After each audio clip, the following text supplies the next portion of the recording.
Үшінші практикалық жұмыс. Тақырыбы: металдар тақырыбына эксперименттік есептер шығару. Темір 3 хлориді, алюминий хлориді, кальций хлориді ерітінділердің әрқайсысы қайсынауқта екенін анықтаңдар.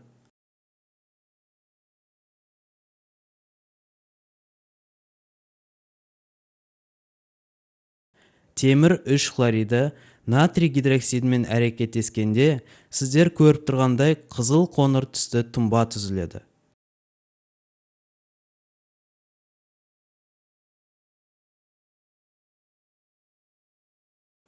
Алюминий хлориді натрий гидроксидімен әрекеттескенде қоймалжың тұнба түзіледі.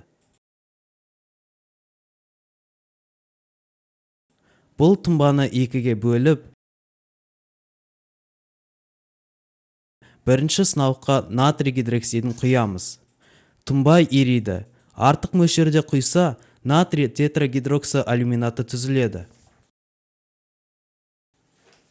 Екінші сынауққа тұз қышқылын құямыз. Тұнба ериді. Алюминий гидроксиді екідайлы қасиет көрсетеді.